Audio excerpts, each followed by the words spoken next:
Ahead of Idalia, North Carolina, now under a state of emergency on the Outer Banks. As mentioned, there is a tropical storm warning in effect. That's where emergency managers are preparing for the possibility of that heavy rain, flash flooding, winds, and overwash. Angela Garantok joins us live now in Nags Head to show how NC-12, a familiar highway we all hear about all too often during things like these, is holding up so far.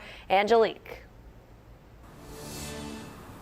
NC-12 is nice and passable right now. Crews with the North Carolina Department of Transportation are keeping a close eye on the highway. They already addressed some really minor overwash from overnight, and I'll get to the potential for more overwash in just a minute. But first, Dare County Emergency Management Director Drew Pearson says we're still seeing some impacts from Franklin. That's causing some of the hazardous ocean conditions along the Outer Banks. Red no swimming flags are flying high, although we still saw a ton of surfers competing by Jeanette's Pier. Pearson tells me they don't expect an impact from Idalia like in Florida, but he wants everyone here to still stay weather aware. Pearson says tropical storm force winds could develop overnight into tomorrow morning. The rainfall forecast is at 4 to 8 inches, which means a potential for flash flooding. A 1 to 3 foot storm surge could lead to overwash further down south on the Outer Banks. Pearson tells us what else they're watching out for. We're anticipating seeing rain starting tonight, winds starting to pick up.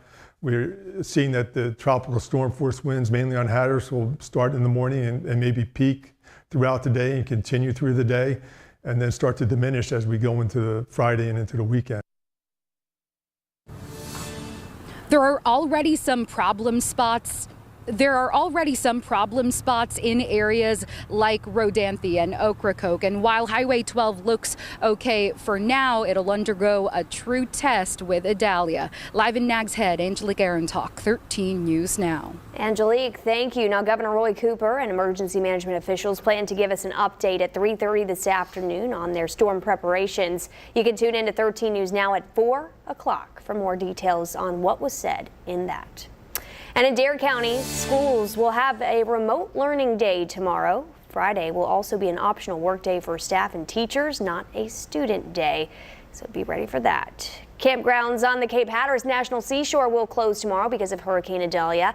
Those campgrounds are at Cape Point, Frisco, and Ocracoke. Visitors are being warned to avoid off-road vehicle routes, swimming in the ocean, and going to the beach. Now, the area is expected to see heavy rainfall, strong winds, and life-threatening rip currents as this storm rolls through. To make sure you are prepared for any storm at any point in our season and outside of this hurricane season, point your smartphone at the TV and you can scan that QR code. That QR code will pop up with a link and take you to our hurricane guide. There you can find important phone numbers, evacuation zones, and just really helpful information during this time of the year.